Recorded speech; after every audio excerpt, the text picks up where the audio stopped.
Bugünkü dersimizin mövzusu ingilis dilində advanced səviyyəsinə uyğundur. Bu o deməkdir ki, biz artıq bütün zamanları tanıyandan sonra subjunctive mood mövzusunu öyrənə bilərik.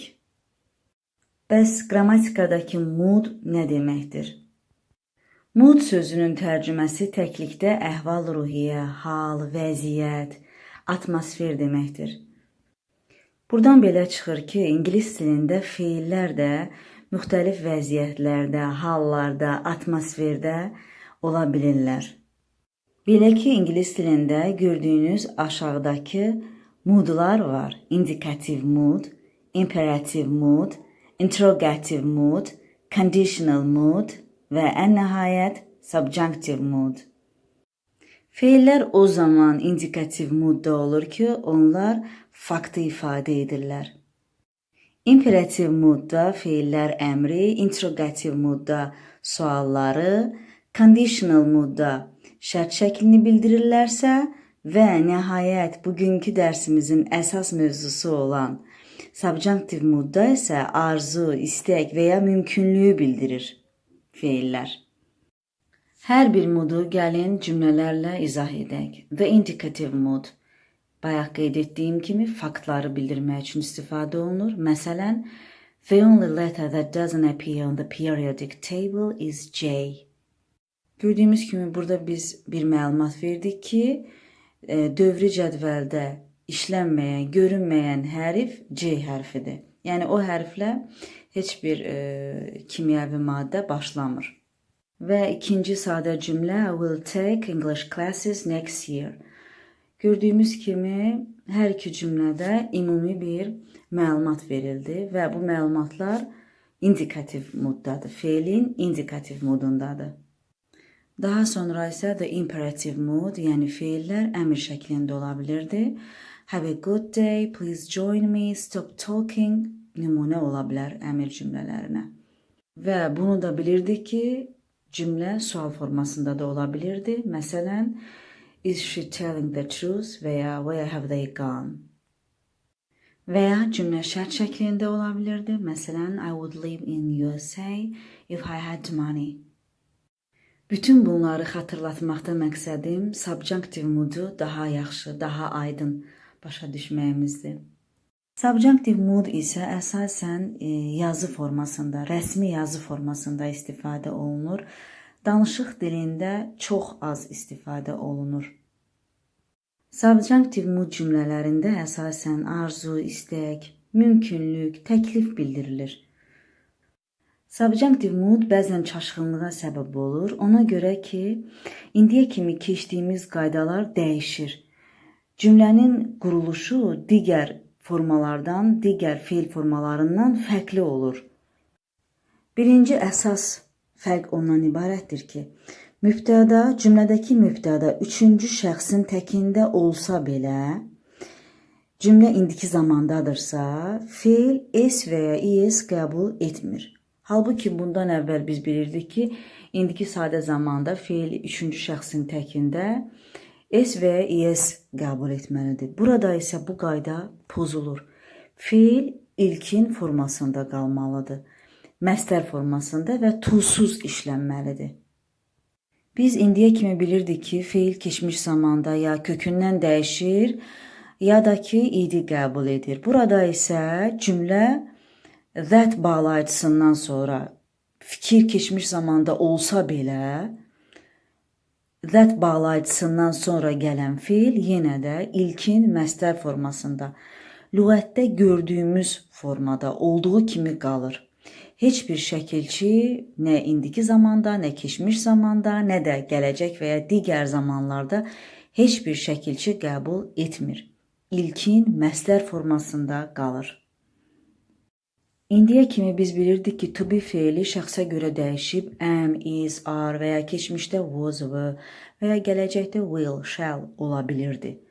Burada isə be olduğu kimi qalacaq və ya have üçüncü şəxsin təkində həzə çevrilməyəcək, yenə have olaraq qalacaq və ya keçmişdə hədə çevrilməyəcək, yenə have olaraq da ilkin kök formasında qalacaq. Biz subjunctive modda that bağlayıcısını da ipucu və ya açar söz kimi də götürə bilərik. Bayaq da qeyd etdiyim kimi subjunctive modda feillər əsasən məsləhət, əmir, təklif formasında ifadə olunur. Ona görə də başlıca sözlər və ya ifadələr məhz bu sözləri bildirməlidir, bu sözləri ifadə etməlidir. Bu o deməkdir ki, subjunctive mood cümlələrində biz bu sözlərə tez-tez rast gələcəyik. Sanki onlar bir qəlib formasını alıblar. Onlar advise, ask, command, demand, desire, insist, order, prefer, propose və ya propose sözünün isim forması proposal, recommend və ya isim formasında recommendation, request və ya request, suggest və ya isim forması suggestion. Digər feillər, isim formasında yazmadığım digər feillərin isim forması da elə özləri kimi tələffüz olunduğundan onları ayrıca qeyd etmədim. Hər hansı bir mövzunu yaxşı başa düşmək üçün çoxlu cümlələrə, çoxlu nümunələrə müraciət etməliyik. Burada da bu qaydaya əməl edəcəyik. Məsələn, Ali suggests that she be ready at 3 o'clock.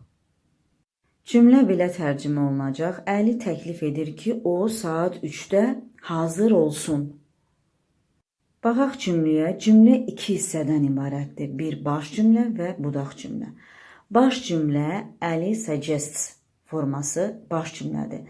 That-dən sonra işlənən forma isə, cümlə isə budaq cümlədir.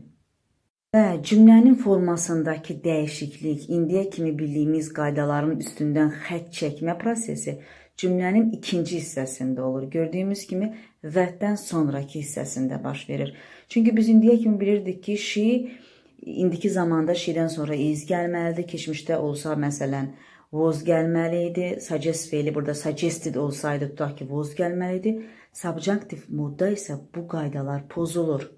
She-dən sonra be gələcək. Hətta Ali suggested olsaydı belə she-dən sonra be feil forması işlənəcəkdi. Biz onu dəyişməyəcəkdik.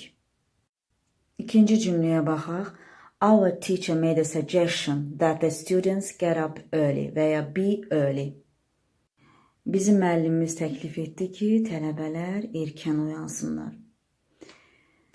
Yəni, suggest feilinin isim forması suggestion'dır. Cümlədə bu formada görəcəyik subjunctive mood cümlələrində. Yenə də gördüyümüz kimi cümlə iki hissədən ibarətdir. That-dən öncəki hissə və that-dən sonraki hissə. That-dən öncəki hissə bizim üçün məncə aydındır, çünki həmişə bu qaydaları bilirdik. That-dən sonraki hissə isə indiyə kimi keçdiyimiz qaydaların üstündən xətt çəkir. Burada feil cəmdə olduğu üçün get up bizə uyğun gəlir. İndiyə kimi keçdiyimiz mövzuya uyğun gəlir. Amma buradakı mübtəda təkdə olsaydı, the student şəklində olsaydı, yenə get up formasında qalacaqdı. Onda bizdə çaşqınlıq yarada bilərdi, yaratmamalıdır. Qayda belədir, biz də onu qəbul etməliyik. Və burada get up'ın yerinə be feilindən istifadə olunsaydı, be olaraq qalacaqdı. Biz onu the students-ə görə A formasına the students are early deyə bilməyəcəkdik, deməməliydik that-dən sonra. Məhz subjunctive mood cümlələrində, yəni bu quruluşlu, bu sxemli cümlələrdə. Subjunctive mood formasını biz həm də məsləhət, təklif, əmr, istək bildirən sifətlərdə də görə bilərik.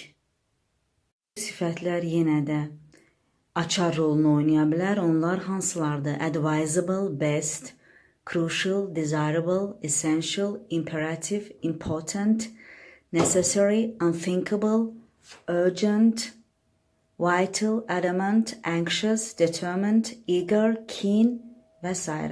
Və s. nə deməkdir? Yəni, bunların, bu sözlərin sinonim variantları da ola bilər.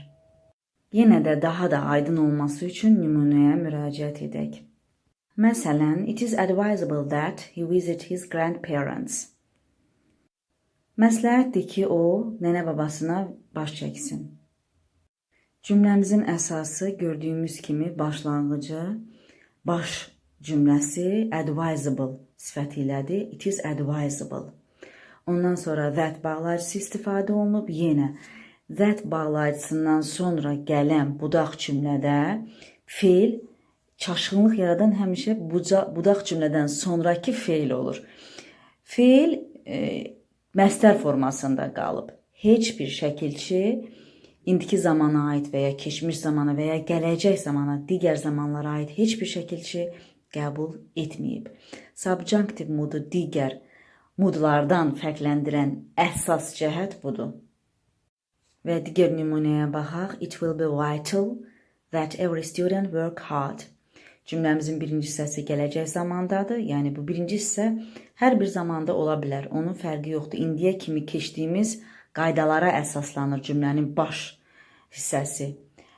Amma budaq cümlə isə fərqlənəcək yenə də that-dən sonra. Every student biz keçmiş qaydalarımızda əslində works olmalıydı, düzdürmü? Amma subjunctive mood cümlələrində, yəni bu quruluşlu, bu sxemli cümlələrdə isə feil olduğu kimi qalır. Every student work hard. Works yox. Works səhvdir burada. My brother is anxious that his friend come back soon. Yenə də eyni forma. Comes back yox, come back formasındadır. Və ya sonuncu cümlə they determined that it remains secret. Burada da itdən sonra feil olduğu kimi qalıb, məstər formasında, lüğətlərdə gördüyümüz formada, ilkin formada, remain formasında. Yəni cümlə feil dəyişməyibdir. Subjunctive mood barədə hələlik bu qədər. Növbəti dərslərimizdə bu mövzuya daha da aydınlıq gətirəcəyik.